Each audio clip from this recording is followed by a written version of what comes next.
What's happening, YouTube? It's Simon 466 Cards. The 2024-2025 Panini Prizm Basketball checklist is out, and as a result of that, the full list of parallels from this set is out. And if you look at this very, very lengthy list of parallels, you will notice that there is a whopping 81, that's right, 81 different parallels on your screen. Doesn't include the base set, but 81 different parallels. I think it's a lot, and I think it's fair to say that's way too many. So in today's video, I'm going to give you my 5 worst parallels from this set. So take a quick look on the screen, pause this video if you want, and write down what you think is your 5 worst, and put them in the comments down below. Which ones do you think are the 5 worst? I have my list of 5. I will use any and all reasons, some of which might be petty, to nominate a parallel to the top 5. But take a look, let me know which ones you think are the worst ideas, and now I'm going to give you my list. But before I give you the list, I want to give you my honorary mentions. And it's not just one in my honorary mentions, not just 2, 3, 4, 5, 6, 7, 8, or 9. In fact, there are 10 honorary mentions for worst parallel from this year's Prizm Basketball. And it's a 10-way tie because it's the full list of 10 ice prisms. Why do we have this many ice prisms? Why? Why does this exist? Is there that much of a difference between ice and white ice prism? I don't think so. It's not gonna look that different. This is obviously all just a way to get more parallels and print more cards. But this is too many. I think the blue ice prisms look cool. I think if there was 2 or 3 of them, it'd be fine. But when you have a list of 10, it doesn't feel the same. It doesn't feel special anymore because there's so many. The other thing that bothers me greatly is the naming convention. You can see here it's ice prism, ice prism, ice prism, ice prism, all the way till the last one, which is the gold, and now all of a sudden it is the ice gold prism instead of the gold ice prism, because I assume they want to make this a gold prism. And so instead of it being a gold ice prism, it's now an ice gold prism, even though it's named in a different way than all the other ice prisms. That didn't allow the ice gold prism to make my top 5. But if we move to my top 5, that is indeed what happened. The laser gold prism out of 10.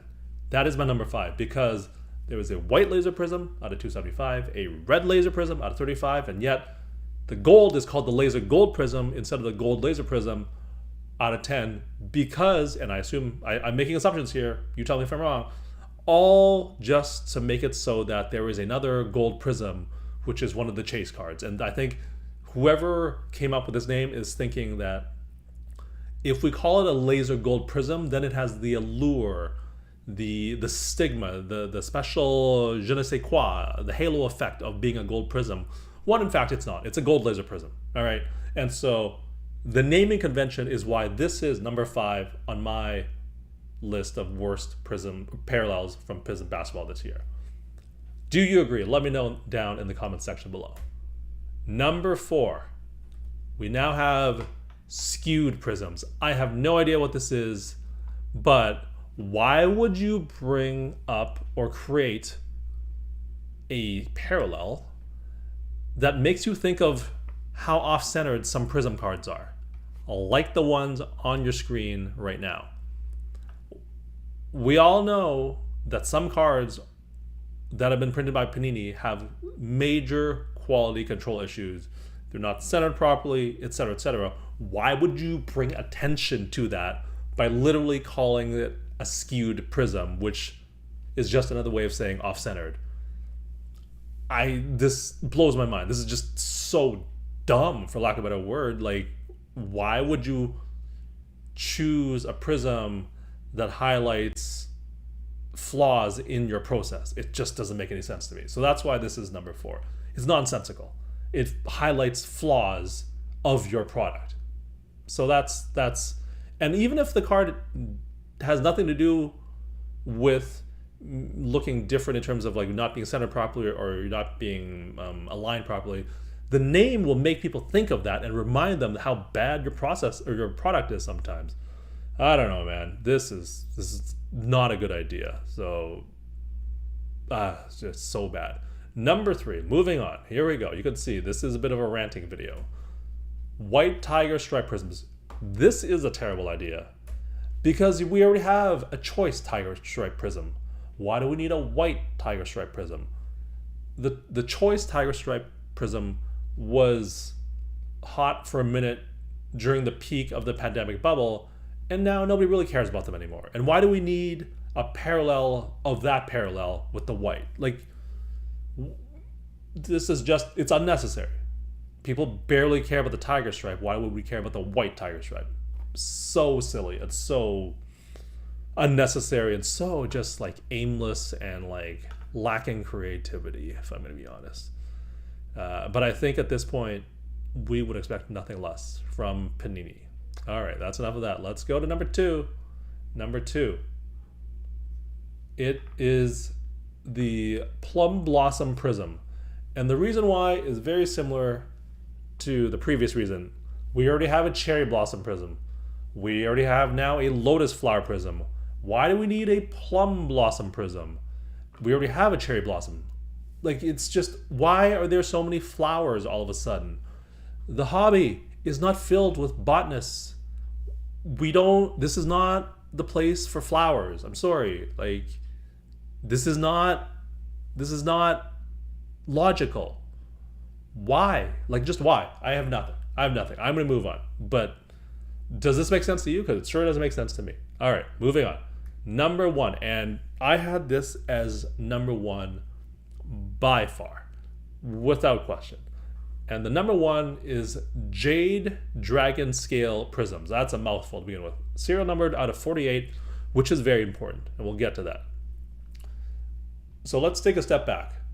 They have a China variation. They have a Dragon Year Prisms variation out of 88, Lucky Envelopes Prism out of 8, and a Jade Dragon Scale Prisms out of 48. Clearly, these are products geared towards the China and the Asia market, right? The China variation speaks for itself. And I'm actually not sure what that is. Is it China like the bowls or China like the country? I don't know, but the Dragon Year out of 88 clearly targeted towards China, and so is Lucky Envelopes, which is a Chinese culture thing, tradition. And the Jade Dragon is also similarly targeted towards China. And the reason is, in Chinese culture, the number 8 is considered lucky because it sounds like the word fortune. So the number 8 is bat in Cantonese. To make a fortune is fat in Cantonese. So it's bat and fat. And so Chinese people are overall, as a society, pretty superstitious people. I'm not going to say for everybody, but like generally they're pretty superstitious. And so that's why the number 8 is considered lucky, because it sounds like you're going to make a fortune. And so the number 8 is considered lucky, and that's why these serial cards these serial numbered cards are 88 and 8. That means lucky, means make a fortune, successful, prosperity, all that kind of stuff. Here's the problem with the Jade Dragon Scale Prism. 8 is a lucky number in Chinese culture. 4 is not, because it sounds like the word death. So the 8 sounds like fortune, 4 sounds like death. So in Cantonese, 4 is say, and death is say. And like, if you're able to tell the difference and you're not Cantonese, you might be the only one. But there is very, very little difference between the two. And that's why the number 4 is considered unlucky. And so you have created these parallels to target the Chinese market. And yet, this new Jade Dragon Scale Prisms that you've created out of 48 now is either deathly fortune or means you will not achieve fortune until your death.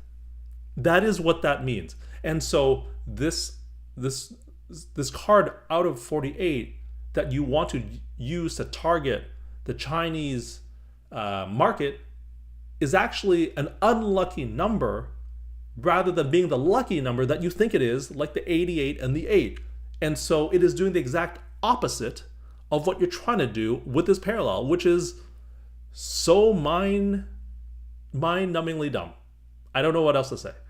And so that's why this is by far, the worst parallel in 2024 Prizm Basketball, because it actually ends up doing the exact opposite of what it's trying to accomplish, which is appeal to the Chinese market because of the serial number, because they didn't bother to do any research. So that's it. That's the video. What is your top 5 of the, or I guess not top 5, bottom 5, worst 5, I don't know, whatever you want to call it, of the parallels from 2024 Prizm Basketball? Let me know in the comment section down below. And do you agree with my 5, or do you have some that are even worse? And let me know why, I think is a better reason. I might get a good kick out of reading those. As we do sometimes on the channel, we are going to preview, oh yeah, one last thing. If it wasn't clear what the message of this video was, don't buy Prizm Basketball this year. The parallels are garbage. There's too many of them, and there aren't any good rookies, which I didn't talk about, but just trust me on that. All right, now, as we do sometimes on this channel, we're going to preview the next one, which is what happens next with Beckett slabs. We're going to use some data from our friends over at GemRate to drive this conversation, but I'm going to talk about what happens to the slabs and what happens to the value of the slabs. That'll be next time. Thank you, as always, for listening and watching. I'll talk to you all soon. Cheers.